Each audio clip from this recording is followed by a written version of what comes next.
Queso. Good day. So now I'm here walking next to the park here in Santiago on my way to Bella Vista, where I was going Saturday night after midnight. This is the area where they tell you about. This is where you can get roughed up or mugged at night, but it's a beautiful day, and I wanted to see something beautiful. On the map I saw a place called the Neruda Museum, so I figured I'm going to have a look there because that name comes from Pablo Neruda, a writer, poet, legendary person in this part of the world. So if the museum is named after him, it should be good. I want to see some beautiful classical things because actually that's what inspired me today when I looked down on the Plaza de Armas, that classical architecture. I want to see nice things, great creations by man.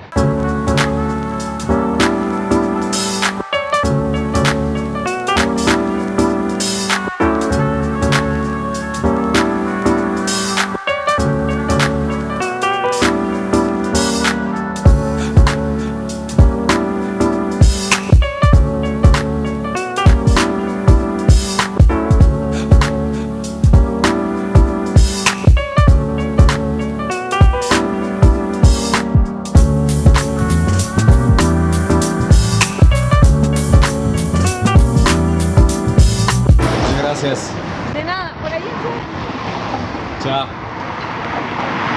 That lady gave me the final nudge in direction of the Neruda Museum, but I already have discomforting news. It's closed on a Monday. I don't have this a lot, but some days I'm just keen on some nice classical aesthetics. None of that postmodern bullshit. Nature in its true representation. Beauty simply derived from what you see and needs no explanation. Hola. ¿Dónde está el Museo de Neruda? A la vuelta. Sí. A la vuelta. Sí. A ver, te muestro. Gracias.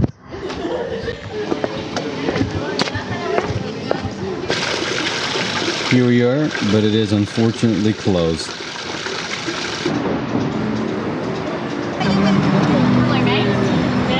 How's it going? What are you doing? What's up, Ozzy? Not much. What about you? So, say what you were saying. So my friend about doing the Che Guevara track. Yeah. Yeah. So he's done Antarctica and then he's going up to Argentina and then Chile. That is and pretty then, cool. Yeah, it's pretty cool. You know what? Those dudes that travel on motorbike, they're pretty sweet, aren't they? I do reckon. They're alright. They're not too bad, eh? They're okay. Hey, but you know what's even better sometimes? When they climb mountains. I just want to say hello to Liam Suckling, and I hope he's having a great ride. Hey Liam, good luck. How's he been? I don't know, who the heck's Liam? Huh? Are you talking about Liam, the one that I know? Yeah. No way, Yeah, serious? that's why we're having a moment here. Oh, what the heck? That's crazy. Yeah, Oh my gosh, I can't believe that. Yeah. That's crazy. No way. Yeah. But how did you meet him? He was there in Kyrgyz, and we rode. way. We rode for a while, and we had a little crazy night still in the capital there before we parted ways. No way. I can't believe that. What a small world. You know what?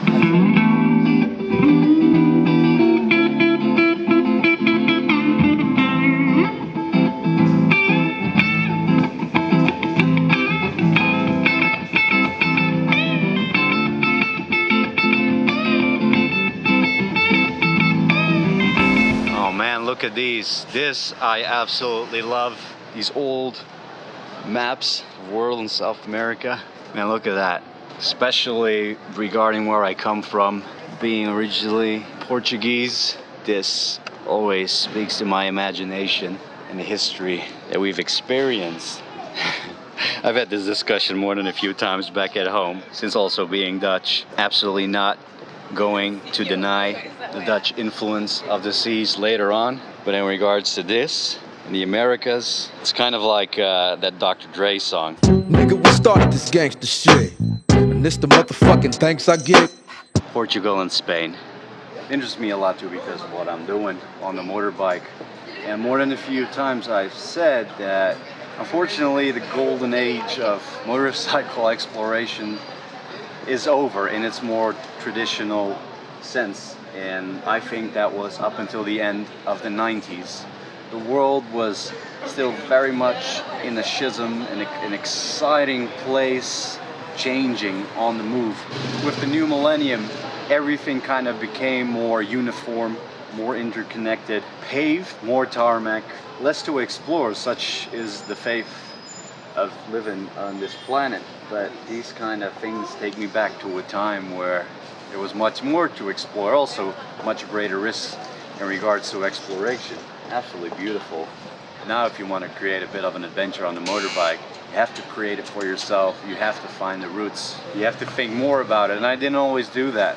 And for me, Eastern Russia is the great example of that. I'll tell you more about that some other time. If you want to explore the world now, if you want to get on that bike and go to places that not many people have been and make an adventure, you really have to put in the effort to go find it.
Can't say that I'm a big park visitor, and this isn't necessarily the biggest park, but holy damn, it just goes up all of a sudden here, and you have this view all over the city. That's amazing. Just look at this, and these mountains backdrop, they are massive. We're going to have the work cut out for us for sure.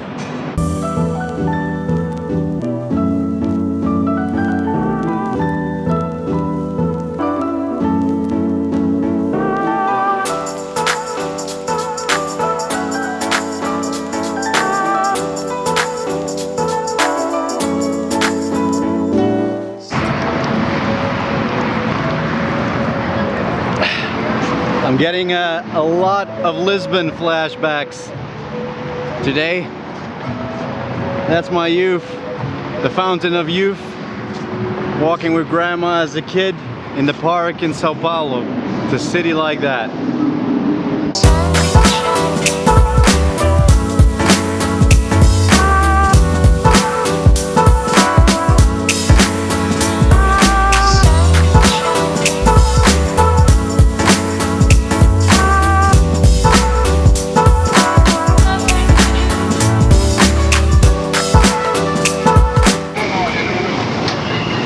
There you go, giant Chilean flag.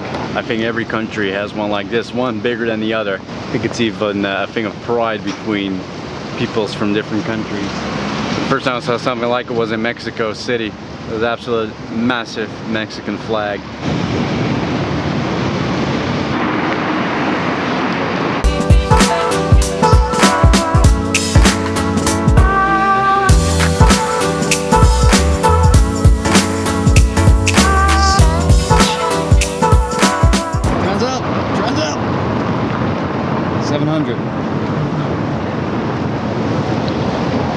I haven't seen a lot of big motorcycles here so far, only the Transalp 700 and the GS 1200 here. Mostly lighter bikes. I think there's a big money transfer going on here. Once we get to countries like Ecuador and Colombia, you'll just see it's guys in bulletproof vests with shotguns everywhere by every bank.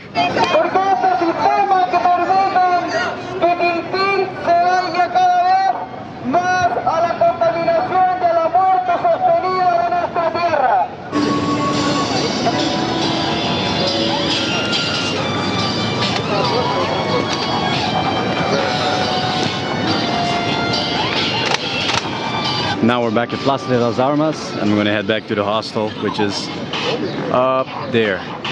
So, wasn't expecting a day of sightseeing, but that's how it evolved into. Pretty happy with it. Anyway, let me know what you think of this little tour of Santiago. I'm gonna have something to eat, then I'm gonna work on another video, finish an upload, and then it's probably night again. Let me know what you think in the comments, and like and subscribe if you want to see more, right? I'll see ya.